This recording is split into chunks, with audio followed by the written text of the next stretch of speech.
तुम्हाला दही आवडत असेल आणि तुम्ही बाजारात मिळणारं सुट्ट दही बिनधास्त आणून खात असाल तर सावध व्हा, कारण बाजारातून आणलेलं दही तुमच्या आरोग्याला मोठा धोका पोहोचवू शकतं। याचं कारण म्हणजे नागपुरात अन्न आणि औषध प्रशासनानं अस्वच्छ आणि गंजलेल्या पत्र्याच्या डब्यात तयार केलेलं दही जप्त केलंय। तब्बल 4,500 किलो हे दही जप्त करण्यात आलंय। बघूया।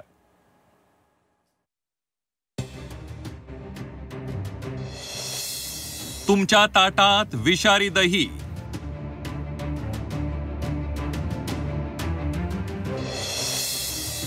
गंजलेल्या पत्र्याच्या डब्यातलं दही तुमच्या ताटात,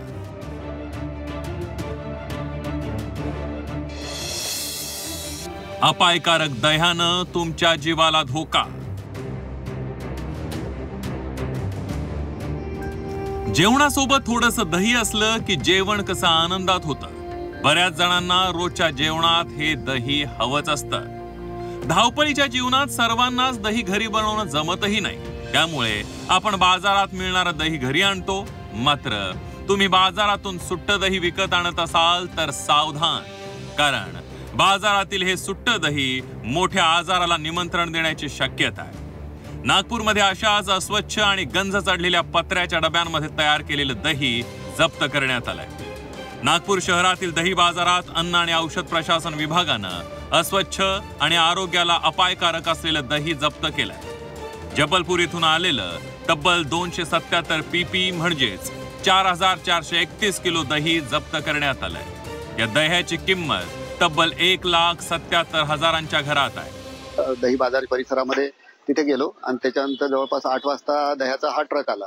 त्याच्यानंतर दह्याच्या ट्रकाच्या ड्रायव्हरला विचारलं असता त्याने सांगितलं की मी हे दही जे आहे ते जबलपूरहून ह्याच कंडिशनमध्ये आणलं आहे, ज्या कंडिशनमध्ये ते आहे। त्याला आम्ही कागदपत्रांची मागणी केली असता त्याच्याकडे त्याच्याबद्दल कोणतेही कागदपत्र आढळले नाही, परवानाही आढळला नाही किंवा विक्री बिल पण आढळले नाही। त्यानुसार मग आम्ही सदरचा ट्रक इथे अन्न व औषध प्रशासनाच्या कार्यालयामध्ये आणलेला आहे। इथे आणल्यावर त्या ट्रकच्या दह्याचं सॅम्पल घेण्यात आलेलं आहे आणि ते सॅम्पल घेऊन प्रयोगशाळेत पाठवण्यात आलेलं आहे। दही, दूध किंवा कोणताही दुग्धजन्य पदार्थ बाजारातून विकत घेताना प्रत्येकानं काळजी घेण्याचा सल्ला डॉक्टरांनी दिलाय, अन्यथा आपल्याला याचे गंभीर परिणाम भोगावे लागण्याची शक्यता असल्याचा इशाराही डॉक्टरांनी दिलाय।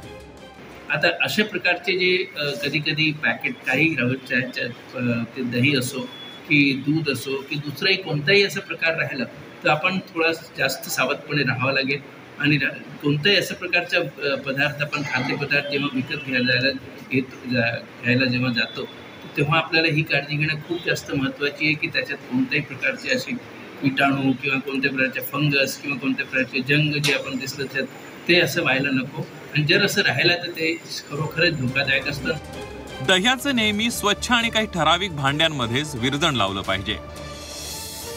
दही विरजण लावण्यासाठी स्टील, माती किंवा सिरॅमिकच्या भांड्याचा वापर करावा। या भांड्यांचा वापर केल्यानं दही चांगलं लागतं आणि दह्यामध्ये चिकटपणा येतो। ही भांडी अल्कधर्मी आणि सच्छिद्र असतात, त्यामुळे ती जीवाणूंना वाढवण्यासाठी योग्य असतात।